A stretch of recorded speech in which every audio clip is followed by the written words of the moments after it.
Bueno, pues encantada de estar aquí contigo, sobre todo siendo un autor francés. Yo estoy muy emocionada porque me encanta. La pena es que mañana no voy a poder ir a la presentación porque tengo otra cosa. Me hubiera encantado, pero bueno, ya te conozco y para mí ya es un placer enorme, ¿no? Estoy encantada. Nada, bueno, yo para empezar me gustaría que nos contaras cómo surgió esta historia, si es una historia real o es fruto de tu imaginación solamente. Non, il y a un point de départ qui est vraiment emprunté à ma propre famille, là, vraiment, enfin, la scène qui ouvre le roman, enfin, la scène de l'enterrement, où Simon apprend tout d'un coup que son grand-père, en fait, qui vient de mourir, a eu un enfant caché, qui est absent, évidemment, de l'enterrement. Cette scène, je l'ai vécue vraiment à peu près de cette façon. Wow. Et donc, il y a le point de départ, c'est ce vécu-là. Et moi, de façon générale, je procède toujours comme ça. J'aurais pas inventé une famille avec un secret. J'aurais pas inventé ça de toute façon. J'imaginais. J'ai besoin d'avoir fait un peu l'expérience des situations pour avoir envie de les raconter, tout simplement. J'imaginais que... Me imaginaba que había algo tuyo. Imaginaba. El punto inicial, ¿no? Que la historia sí que está basada en su familia. De hecho, la escena del entierro, en donde Simón se entera de que el abuelo tenía un niño escondido, esa escena tiene su equivalente en su vida real. Está basado en una vivencia. De hecho, él siempre procede así, o sea, nunca se inventa algo totalmente. Tiene que apoyarse un poco en la experiencia para escribir. Yo voy a buscar tus libros en francés. Pasa que aquí es complicado, pero sí que los voy a buscar porque me gusta también de vez en cuando, para no olvidar.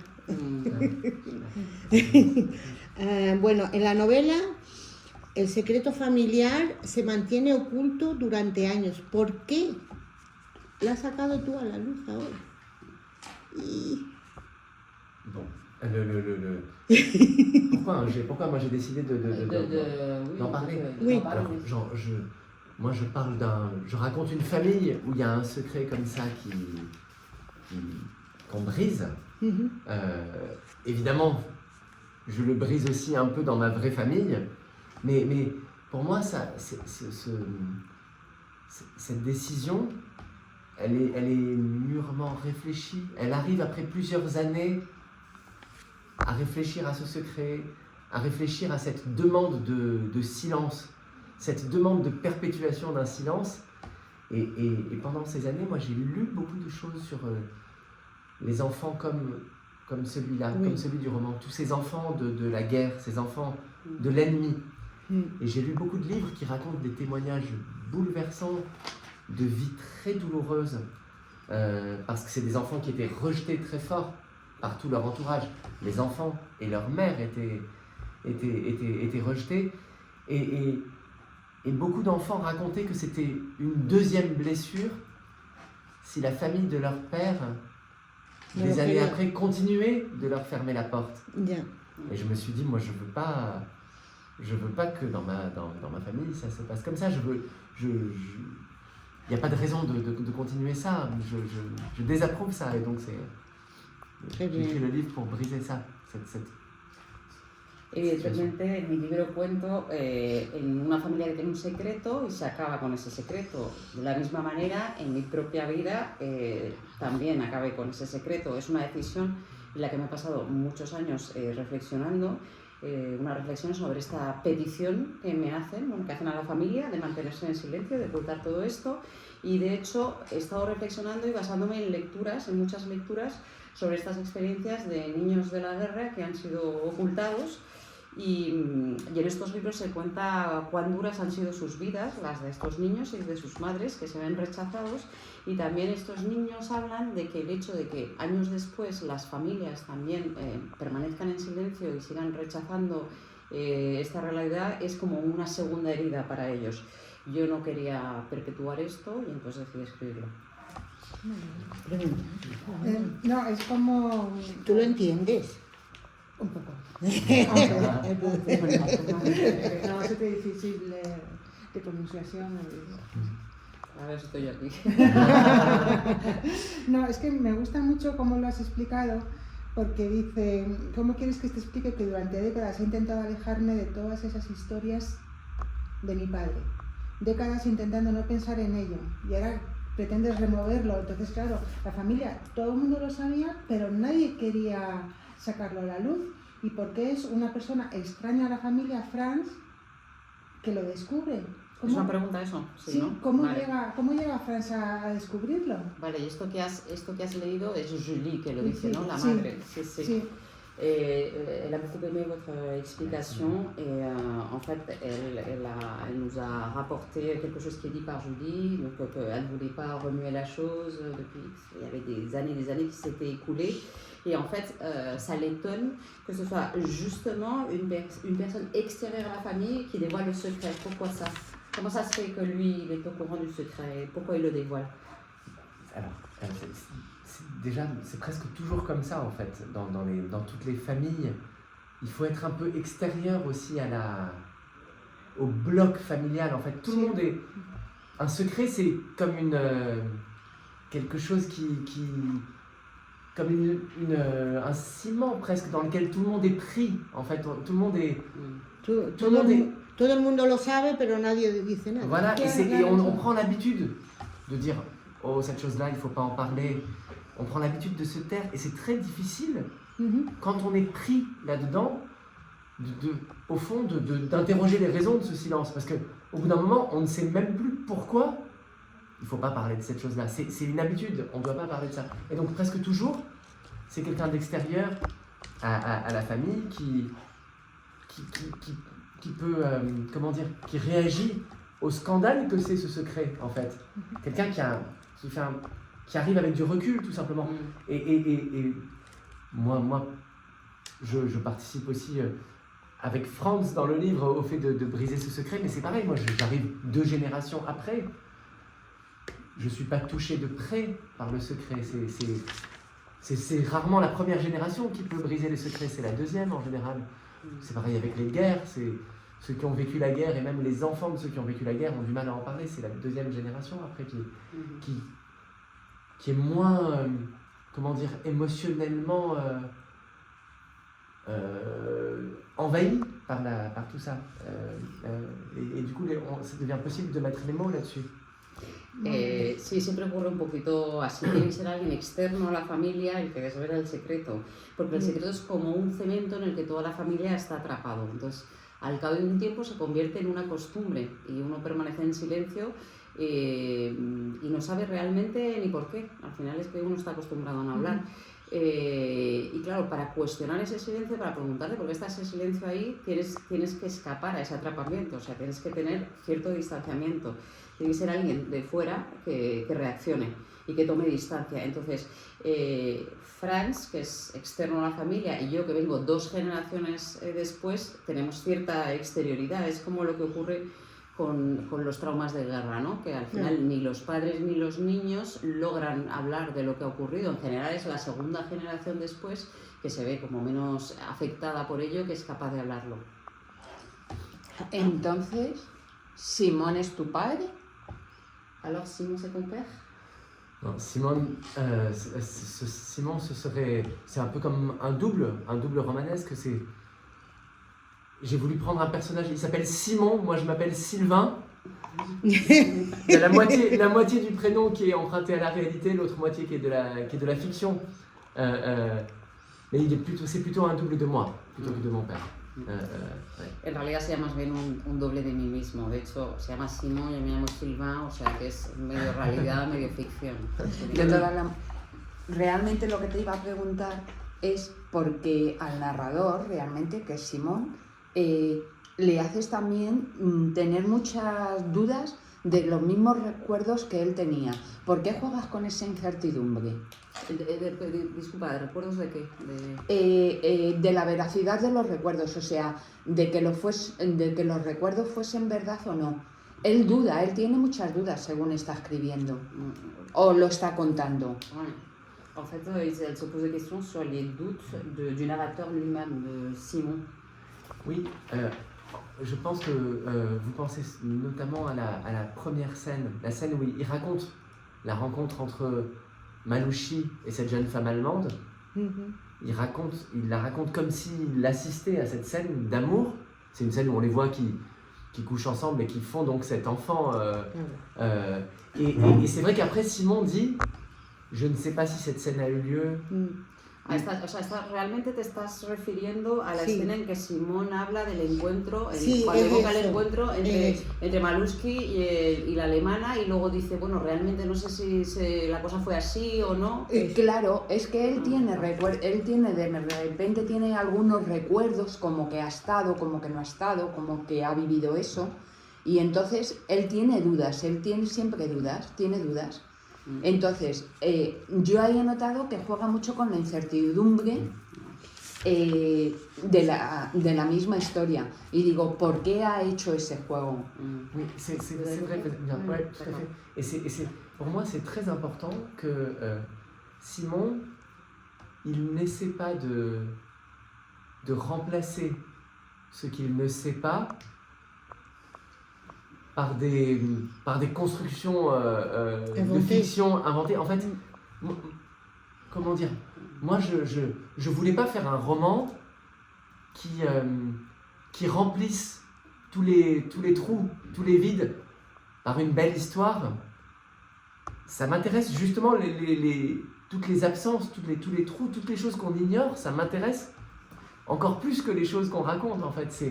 Je tiens absolument à garder au cœur du livre tout ce qu'on ne saura jamais.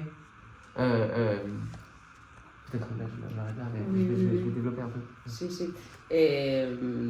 No quería, o sea, para mí era muy importante que Simón no reemplazase lo que no sabe por construcciones de la ficción. Ya. Realmente a mí lo que me interesa en esta novela son los agujeros, no quería rellenar la novela con bonitas historias.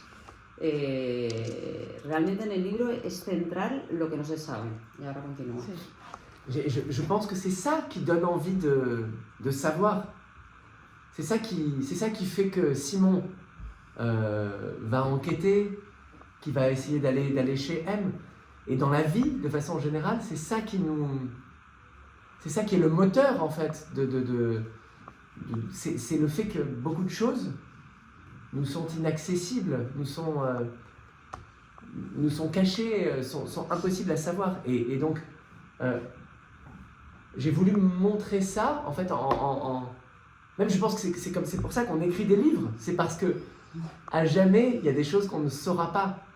Et donc je fais semblant au début du livre de raconter une belle scène d'amour en costume qui se passe en 1945, une scène de roman historique.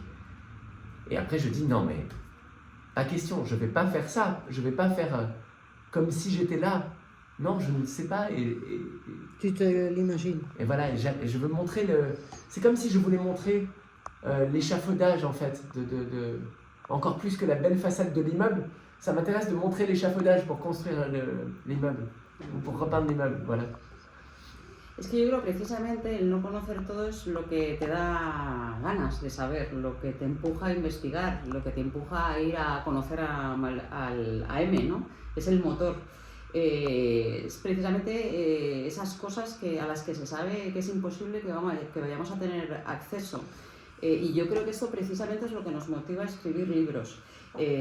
Inicialmente describo la escena entre M y la alemana, que se desarrolla en 1945, como si fuese una novela histórica, todo con sus trajes, toda la historia, pero luego lo pongo en tela de juicio porque no quiero precisamente eso. Me interesa más describir el andamiaje antes que pintar una bonita fachada. Porque en el fondo lo que estás haciendo es la composición mental de Simón. O sea, no es el descubrir lo que pasó, sino simplemente cómo se siente él, cómo empieza a ver las cosas y cómo va cambiando de opinión, o sea, va cambiando las percepciones, cómo va descubriendo la verdad a través de sus propias percepciones y se va quitando todo lo que tenía en la mochila, o sea, se va quitando todas las cosas que hablaban en la familia y tal, él va como seleccionando y llega a la verdad él solo, prácticamente, o sea, no le ayudan en realidad, o sea, porque le van dando un poco de pinceladas, pero él busca, es su propia búsqueda. Oui, c'est absolument ça. Merci, merci, vraiment, hein, c'est exactement ça. Et en fait, c'est comme quelque chose, il progresse. On suit l'enquête en train de se faire et des hypothèses. En fait, ça m'intéresse plus de multiplier les hypothèses que de dire c'est ça qui s'est passé ou c'est ça. C'est tout un travail d'approximation, d'approche progressive. Et c'est vrai que Simon est beaucoup seul, mais il y a Franz qui l'aide, et il y a aussi ce grand-oncle qui s'appelle Louis. Et pour moi, c'était très important que les deux personnages qui aident, ce soient des personnages qui eux-mêmes, en fait, ont eu un problème avec le silence. On comprend petit à petit que dans leur vie, le silence a été insupportable. Le silence de la famille a été pour eux-mêmes une blessure.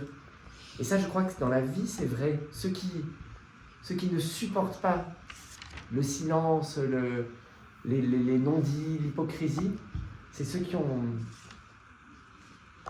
eu à souffrir de ces effacements. Et c'est le cas de Franz et de Louis. Bueno, muchas gracias por la pregunta. Sí, totalmente, es como algo que está en progreso. Yo lo que quería presentar era una investigación con muchas hipótesis, me interesaba más que lo que ha ocurrido realmente. Es un trabajo de aproximación, de enfoque progresivo. Y cuando dices que Simón está solo, bueno, está solo, pero cuenta con la ayuda de Franz y de Louis, que es el tío abuelo, sí. Y son personas que quieren ayudar precisamente porque para ellos el silencio ha sido problemático. Ellos han vivido este silencio en la familia como una herida. Y creo que en la vida real es lo que ocurre, que la gente a la que le cuesta sostener los silencios y la hipocresía son precisamente personas que han sufrido con este silencio. Justo. Qué bueno. Sí, porque además es que he marcado muchísimas frases de tu libro porque me gusta mucho cómo lo expresas todo. O sea, es que simplemente el proceso de lectura es una maravilla. O sea, ya independientemente de la historia. Y ahí es que dices, porque es que le he marcado la frase, dice, porque desde siempre en el orden de las familias el crimen es hablar, nunca callar. Y es que esa frase me ha gustado mucho. Merci beaucoup. Es que es ahí donde lo dice. Y luego tengo una pregunta que es una tontería. ¿Por qué te refieres al hijo como M y a la pareja de Simón como A? Porque... Oui, c'est un peu étrange, c'est vrai, c'est un peu étrange. Alors, comme je le disais, il y a une vraie personne derrière le personnage de M. Sí. Je voulais pas mettre son prénom parce que c'était trop... Ça l'exposait trop un peu, c'était trop impudique. Donc très vite, je me suis dit que j'allais juste mettre une lettre, la première lettre de son prénom. Et j'ai pensé que ce serait assez juste par rapport à la place qu'il occupe dans cette famille. C'est presque invisible, tout petit, juste une petite lettre qui est là-bas, qu'on cache. Et une lettre, c'est comme un nom amputé. En plus, il s'appelle M, comme le début de Manouchi. Et on l'a privé de ce nom, on l'a privé du nom de son père. Donc, c'est comme s'il avait été amputé de tout ça. Et petit à petit, j'ai choisi la lettre M. Au départ, la vraie initiale du prénom, c'est W. Il a un prénom qui commence par W. Et je voulais pas mettre... W en littérature française, c'est très chargé parce que il y a dans tous les livres de Georges Perec, W, c'est le nom de l'inconnu qui a disparu pendant la guerre, pendant la Shoah. Donc c'est des chefs-d'œuvre quoi, avec W. Je ne pouvais pas faire moi aussi un livre avec un W, donc j'ai retourné W et ça fait M. Et j'ai réalisé que M c'est M comme Malouchi, c'est M comme l'amour. Tout ce qu'il n'a pas eu, M. Il n'a pas eu l'amour de son père. Et voilà, Simon il a perdu l'amour. Et il va vers M, il veut retrouver le M. Retrouver M, c'est aussi peut-être comme une image d'un trajet vers l'amour. Et pour A, la compagne, l'ex-compagne de Simon, c'est que dans plusieurs de mes livres, c'est ce nom que porte à chaque fois la compagne du narrateur. J'ai fait comme un personnage un peu de fiction qui revient dans plusieurs livres. Et moi j'ai vécu pendant longtemps avec quelqu'un dont le prénom commençait par A. Et là c'est comme un livre de séparation aussi. Donc, j'ai repris ce nom A. Voilà. Ouais, más o menos, pero vamos. Pardon, j'ai parlé très longtemps. Excusez-moi, C'est pas grave, c'est pas Excusez-moi, grave. Nathalie, j'avais oublié que j'avais oublié. Oh là là. Venga, venga. Bueno, el tema del inicial es cierto que resulta un tanto extraño. Pensé que revelar el nombre de la auténtica la persona real, ¿no?, era algo un poco impúdico. Y el tema de la inicial me pareció como una solución muy acertada, porque es casi como invisible, que ahí está en su esquinita, ¿no? Y aparte, una letra es como un nombre amputado, ¿no? Ya. Y hay que añadir que es la inicial de Malusky también. La persona real se llama, o sea, empieza por W. Entonces le di la vuelta a la inicial y obtuve M. Y es que W no lo he podido utilizar tampoco en literatura francesa porque es una inicial que está muy cargada, que está muy presente en los libros de Georges Perec, en el que es un desconocido, en la Shoah, y bueno, son realmente obras de arte y no quería entrar en esto. Entonces escogí invertirla y pasar de W a M, como os he dicho. M como Malusky, M como amor también, porque Simon acaba de perder el amor y quizás al ir hacia M es como si fuese un trayecto hacia el amor. Y luego, en cuanto a la inicial A, que se supone que es la exmujer de... Bueno, no es su mujer, pero es como la pareja, ¿no? La expareja de Simon. Bueno, hay que decir que en mis anteriores libros esta inicial es la inicial de la compañera del narrador. Y luego, como esto es un libro de separación, bueno, también en mi vida yo he pasado unos cuantos años con una persona cuya inicial era A. Qué bueno. La relación entre Malusky y la muchacha alemana, ¿para ti qué es? ¿Amor, deseo o destino?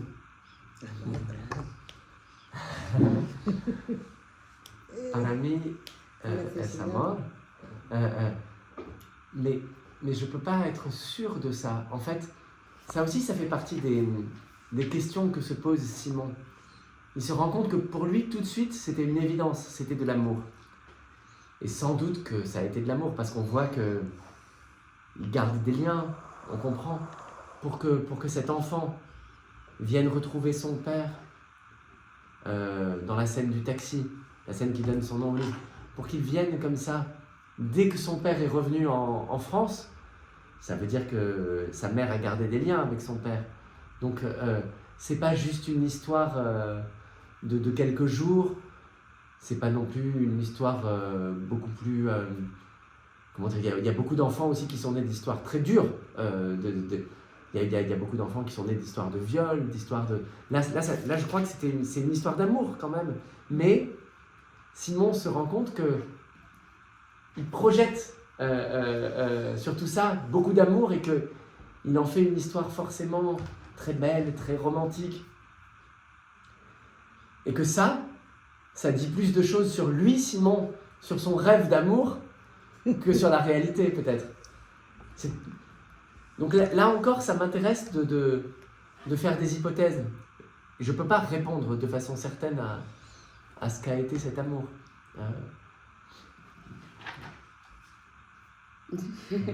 Bueno, pues de nuevo es una cuestión que no está clara, forma parte de todas las preguntas que se hace a sí mismo Simon. Simon desde el inicio apuesta porque es un amor, y lo es, porque para que un niño, en cuanto sabe que su padre vuelve a Francia, se coja un taxi, que es la escena que le da el nombre, el título al libro, y vaya a verlo, es que ha habido algo de ese lazo, en esa relación, de esa relación, de esos lazos, que es muy fuerte y que es amor.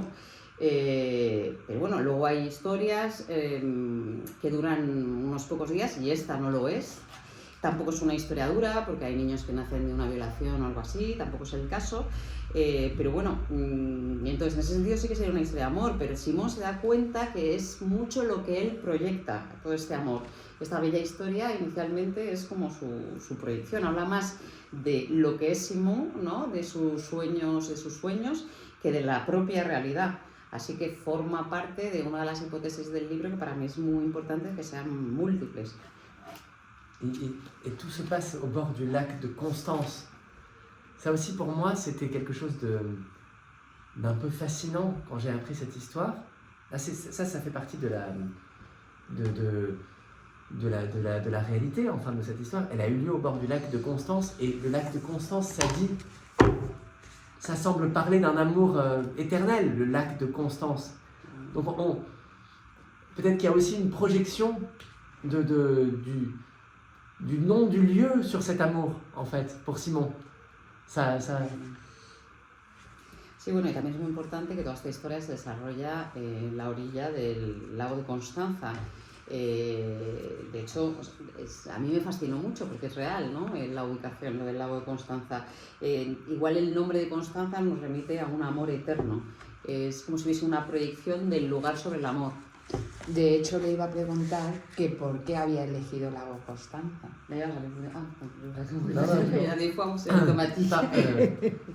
Parce que ça je l'invente pas. C'est parce que vraiment cette histoire d'amour de Manouchi, elle a eu lieu au bord du lac de Constance. Sí, esto no lo invento, realmente eso, es que se desarrolló en el lago de Constanza en la realidad, en la historia de Malusky. Et je pense que c'est très souvent le désir d'écrire un livre, il vient aussi de ce genre de coïncidence, de ce genre de faits très frappants. Là, moi je pense que si cette histoire d'amour me fascine et m'a donné envie d'écrire un livre, c'est aussi parce qu'elle se passe là-bas. Ça lui donne une sorte de dimension comme ça, d'éternité, que confirme aussi le fait que c'est une histoire que jamais Simón n'aurait dû apprendre. C'est une histoire qu'on devait cacher. Et pourtant, Simón l'apprend 70 ans après qu'elle a eu lieu. C'est une histoire qui ne veut pas être effacée. Et en plus, Simón, il l'apprend, moi ça aussi ça a été le cas, je l'ai appris en Algérie. J'étais en Algérie, donc très loin du lac de Constance, et c'est là-bas, c'est d'anciens ouvriers de mon grand-père qui m'ont dit « Ton grand-père parlait toujours de l'Allemande du lac de Constance ». Donc, il y a comme ça le... Tu as été là-bas? Oui, j'ai été là-bas. Et donc, il y a comme l'émotion de voir que quelque chose qu'on voulait cacher crie et réussit à franchir tous les obstacles qu'on veut, tous les efforts qu'on fait pour l'effacer, en fait. Et donc, à partir de là, on se dit, c'est pas possible. Je veux raconter cette histoire. Elle demande qu'on la raconte, l'histoire. Voilà.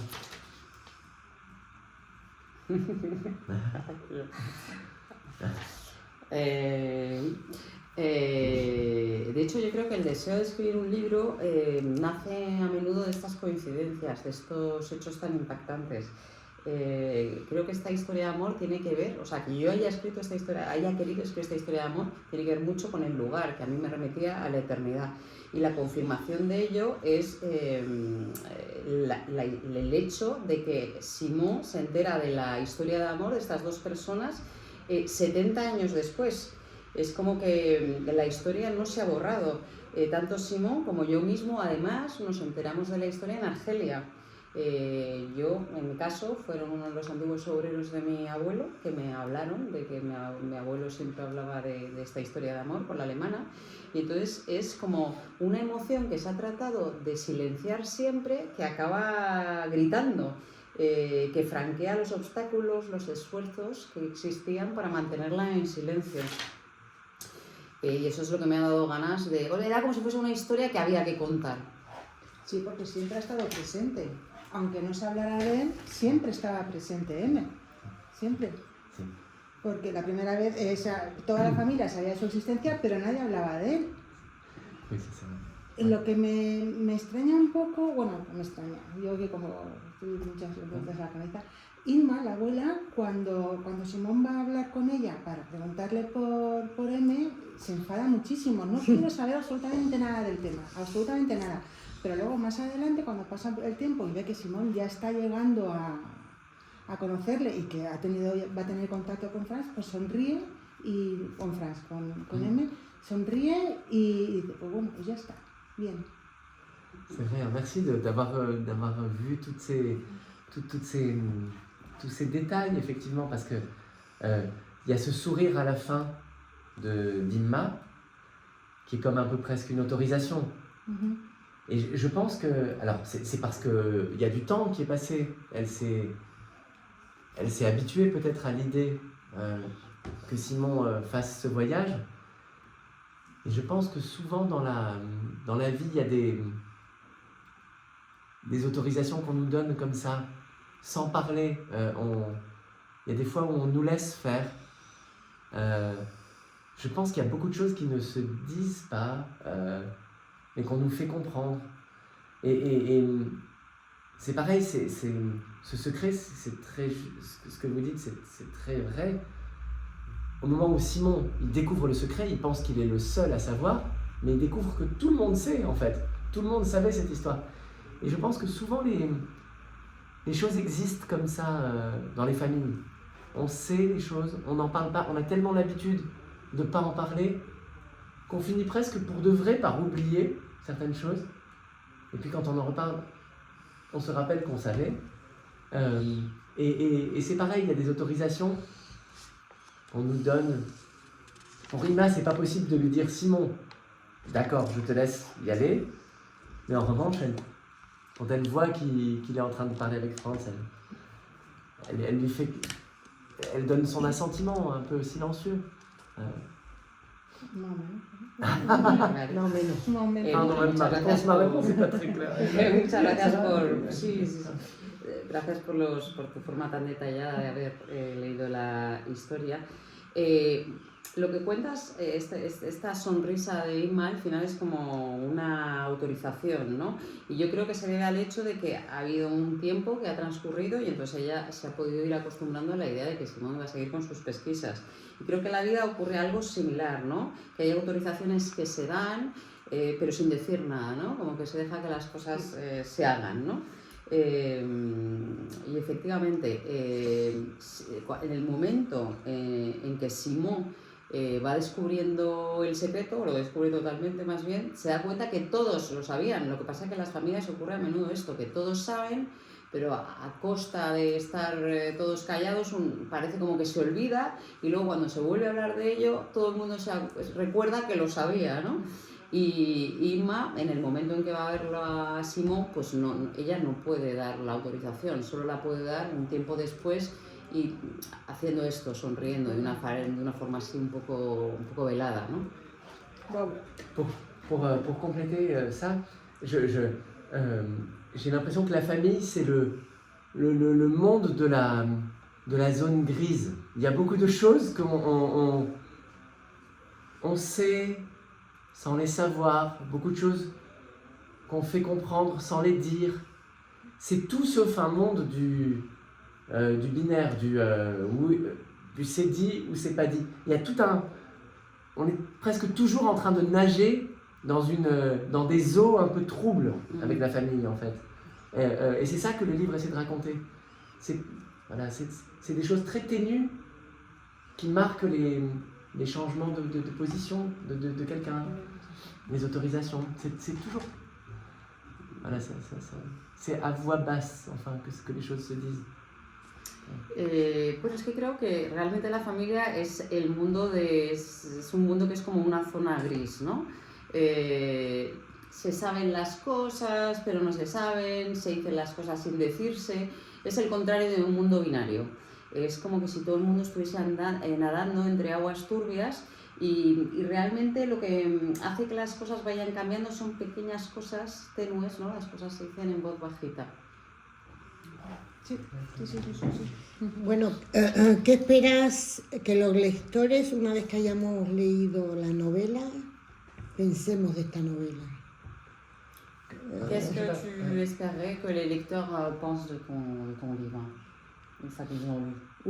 Ils l'ont lu. Merci. Bon, moi j'espère que c'est un livre qui plaide, même qui plaide à voix basse quand même, parce que moi j'aime pas les livres qui ont un message, c'est pas un livre avec un message, mais j'espère que c'est un livre qui a confiance dans le fait de parler, dans le fait de briser les secrets. Moi j'ai l'impression que c'est ça que découvre Simon, c'est que tant pis, c'est pas grave, on peut dire la fin du livre, mais en fait, l'autre lui dit tout simplement, entre, tu peux venir depuis le début, tu peux venir en fait. Que la plupart du temps, les interdictions, c'est nous-mêmes qui nous les imposons. La plupart des actes qu'on n'ose pas faire et que parfois, pendant toute une vie, on n'ose pas faire, il y a que nous qui nous interdisons de les faire. Ils sont là, la porte elle est juste à côté, il suffit d'aller frapper. Il faut les faire. Et il faut le faire. Ça, j'espère que c'est un livre qui donne envie de parler. Voilà, c'est tout, j'espère. Et de ne pas se taire. Yo espero que sea un libro que abogue por hablar, aunque sea en voz bajita, porque tampoco me gustan los libros que tienen un mensaje muy definido, ¿no? Me gustaría eso, que invite a confiar en el hablar. De hecho, al final del libro se ve cuando va a visitar a M y la cosa se reduce a la contestación de M que le dice pase, ¿no? A menudo las prohibiciones que tenemos en la vida nos las imponemos nosotros mismos, ¿no? Igual hay una acción o un acto que tú no haces en toda tu vida, no te atreves a hacer en toda tu vida, pero has sido tú el que te has marcado esa prohibición. De todas las maneras, lo que está claro es que el pasado no se puede enterrar, siempre sale. C'est vrai ça, bien sûr, je suis complètement d'accord. Le passé toujours ressurgit et donc on doit toujours vivre avec et se débrouiller avec. Donc autant en parler. Oui, sí. Je suis d'accord. Estoy totalmente de acuerdo. O sea, el pasado siempre vuelve y uno tiene que apañárselas con él y hace falta hablar de ello. Para podérselas apañar con él hay que hablar de ello. Es que hay una frase que me ha llamado muchísimo la atención, pero claro. Hay muchas. Sí, tiene muchísimas. Esto, ¿te sientes tú así realmente? Es que me ha encantado, me ha parecido... Je faisais partie des êtres qui avaient un problème avec le monde, qui ne parvenaient pas à être satisfaits avec le monde tel qu'il était, qui avaient besoin de le déchiqueter un peu, de le remodeler, je sais pas, pour le rendre habitable, de rêver d'un autre monde. Es hasta aquí, ¿no? Hasta otro. Sí. Es que me ha encantado. ¿Te sientes así? Es que es una forma de expresar todo el sentimiento de Simón a lo largo de toda la obra, creo yo. Tu te sens vraiment comme ça? Oui, et je pense que c'est ça qui fait qu'on aime écrire. Écrire, c'est ça, c'est reprendre la vie, remodeler, déplacer des choses, réécrire, trouver une autre issue à des situations, à des conflits, repenser obsessionnellement à des scènes qui nous ont marqués à tout jamais, des scènes critiques ou traumatiques, enfin, même si ce n'est pas des grands traumatismes, mais des scènes qui ont changé notre vie. Et c'est avec ce matériau sans cesse qu'on écrit, en fait, ces questions-là qui nous obsèdent. Donc on est du côté, oui, quand même, de la trituration. Ça veut dire qu'en tout cas, on n'est pas... qu'il y a une forme d'insatisfaction aussi. Ça ne veut pas dire qu'on est malheureux ou quoi que ce soit, mais on pourrait se contenter de vivre simplement. Or, on décide de passer beaucoup de temps tout seul à aller triturer. Ça veut dire qu'il y a quelque chose qu'on veut reprendre, qu'on veut recoudre différemment. Sí, bueno, yo creo que esto tiene que ver con o sea, explica un poco por qué nos gusta escribir, ¿no? Yo creo que la persona que escribe retoma la vida, la reescribe, trata de encontrar otras salidas, piensa obsesivamente en escenas que han sido como impactantes, ¿no? Y es a partir de este material que uno escribe. Entonces sí, efectivamente está por el lado de del triturar, ¿no? Podría ser una forma de insatisfacción, lo cual no quiere decir que uno sea infeliz, pero es cierto que es como que uno decide estar solito ahí triturando sus cosas para retomar algo, para como recoserlo. Me parece una forma muy bonita de explicar lo que es el proceso, o sea, la mentalidad de un escritor, por qué escribe un escritor. Me ha gustado mucho cómo lo has expresado. A mí me gustaría leer una frase, porque ya casi para terminar, porque llevamos ya 40 y... ¿Ya? Sí, se ha hecho corto, ¿eh? 40 minutos corto. Mira, si quieres leer, Sí, así es más fácil. Vale. Mira. No sé, el mundo... ¡Ay! Esa la he puesto yo también. C'est marrant. Sí, te la he apuntado hoy. J'aimerais vivre dans un monde où les choses pourraient se dire comme ça directement, droit dans les yeux, quoi. Où tout le monde pourrait affronter la vérité, où chacun de nous serait suffisamment libre et fort pour accueillir la liberté des êtres qui nous entourent. Me quedo con eso. Es que es muy bonita. Yo también lo he apuntado. Sí, Sí, no. de hecho, cuando estaba diciendo esto, digo, No, y luego hay otro detrás. Ya. Detrás, mira, detrás hay otro. Sí. ¿Ves? Mira, que dice... Espera, a ver. Dice, no es verdad que el amor no puede renacer. C'est pas vrai que l'amour disparaît. Oui, ces deux passages, Son muy bonitos, son muy poéticos, son Merci, muy... hein. En tout cas, celui où il dit que sur le rêve de vivre dans la vérité, bon, c'est peut-être que la vie serait impossible ou trop dure si on se disait toujours ce qu'on pense en face, mais en tout cas, moi je pense que la littérature, c'est l'espace Oui. où on peut essayer de faire ça, on peut essayer de nommer les choses avec le plus de vérité possible. Et je pense que c'est pour ça qu'on écrit, c'est pour avoir un espace où c'est possible, où on essaie de le faire. Et par rapport à la No es verdad que el amor no pueda renacer, pour moi c'était important aussi de montrer que qu'on est presque une surprise en fait. C'est-à-dire que on peut pas s'imaginer quand on connaît le début de la vie de M, quand on connaît son histoire très douloureuse, on peut pas s'empêcher de l'imaginer malheureux, de projeter sur lui tout un destin tragique.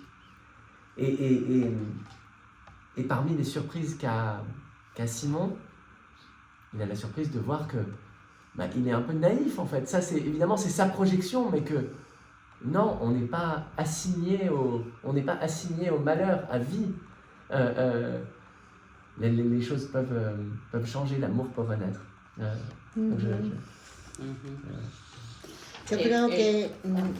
Yo creo que ahí hay mucho de ti. En todo el libro, pero hay mucho. Bueno, en cuanto a estos dos pasajes, en la primera frase, ¿no? De un sueño, de una vida en la que todos podríamos vivir en la verdad, bueno, quizás así la vida, si dijésemos todo lo que pensamos, sería un poco imposible o dura, pero precisamente creo que para eso está la literatura, para crear un espacio en el que se trate de decir la verdad. Y escribir creo que consiste en eso, en buscar ese espacio. Y en cuanto a la segunda frase, yo creo, me parecía importante mostrar que tal como se nos presenta el inicio de la vida de M, Simon proyecta en esa vida que va a tener un destino desgraciado. Y entonces de repente está esta sorpresa de que está enamorado, ¿no? Y el narrador se da cuenta hasta qué punto es ingenuo, ¿no? Que había sacado sus conclusiones y quería insistir en que no estamos abocados a la desgracia independientemente del inicio de la vida de cada uno, sino que el amor siempre puede renacer. En una sola frase, ¿cómo resumirías el libro? Es tan difícil. Peut-être le dernier mot, entre. Juste ça, passe. Vas-y, c'est là. Que la porte est juste là. Va frapper. Sería una sola palabra, sería el pase del final, que la puerta está ahí, que puedes entrar. Muy buena. Wow. Qué bien. Bueno, pues yo creo que ya hemos terminado. Sí que te voy a pedir luego cuando terminemos otra cosa, pero bueno, ya Vale. voy a darte las gracias. Me Merci voy a hacer infiniment de vos questions me voy a hacer une formidables. photo Merci avec de toi. ouais. Avec plaisir, ouais. Gracias, porque ha sido una lectura que me ha apasionado. O sea, Bueno, una ya- última cosa. Es Bueno, que no, te- termina. Es que te va Merci. enganchando. Es que la historia engancha, que quieres saber qué es lo que va a pasar con M, cómo se va descubriendo Simón, pero es que es tan bonito de leer.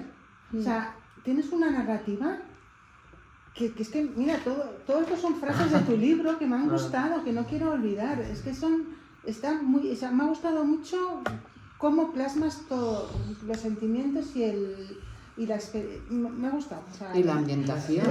simplemente el proceso de lectura me ha encantado, cómo está escrito. Bien. Muchas gracias. Muchas gracias a ti. ¿Te ha quedado algo por contar? Est-ce que tu aurais voulu raconter quelque chose d'autre?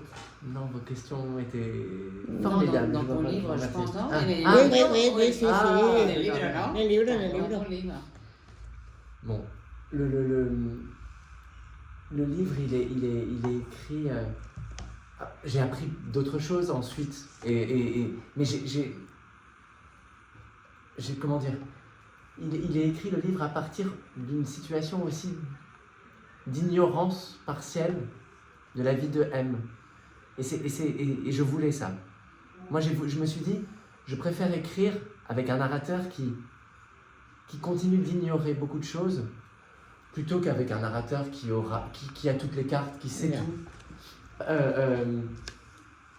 Parce qu'après, ça devient un livre qui est une biographie de M. Et moi, ce qui m'intéressait le plus, c'était tout le chemin. En fait, je pense que ce qui est le plus universel, c'est cette situation d'enquête, cette situation d'interrogation face à tous les secrets de sa propre famille. Ça, c'est universel, je pense. La vie de M, elle est ce qu'elle est, mais elle aurait pu être la vie d'un quelqu'un d'autre. Nous sommes tous des Simon qui cherchons à comprendre ce qu'ont vécu nos aïeux. Et donc je me suis dit, c'est ça qui est le cœur du livre. C'est pas grave si après j'ai appris plein de choses. Donc j'ai pas de regrets. Bueno, después de escribir el libro me he enterado de más cosas, pero yo quería, para escribir este libro, partir de una situación en la que había una ignorancia parcial sobre la vida de M. Simón ignora muchas cosas de la vida de M y precisamente yo quería evitar que fuese un narrador que lo sabe todo, porque entonces se convertiría en una biografía de M. Y creo que es mucho más importante el camino que se hace que el saberlo todo, ¿no? Y de hecho la cuestión más universal reside en las preguntas, en la investigación, más que en la propia vida de M, porque la vida de M es la que ha sido, podría haber sido la de otro. Y creo que todos somos una especie de Simones, ¿no? Que tratamos de entender a nuestros ancestros. Y así que no lamento, no me he dejado nada, vamos. Sí, justo, perfecto. Pues nada, merci beaucoup. Merci beaucoup a vous. Merci Muchísimas Nathalie. gracias. Ha sido una maravilla. Yo es que no tengo el libro, pero por eso me he traído menos notas, porque no... Ese es un libro... Lo he leído en digital para y la leer verdad, más pero me ha veces. encantado. Me lo he pasado genial. A mí me ha gustado tanto, es que me ha encantado. Es que es para leer más veces, porque Sí. seguro que en otra lectura voy a descubrir más cosas y en otra más. A mí me gusta mucho releer y este... Para releer, sí, Sí, es para releer. A mí me gusta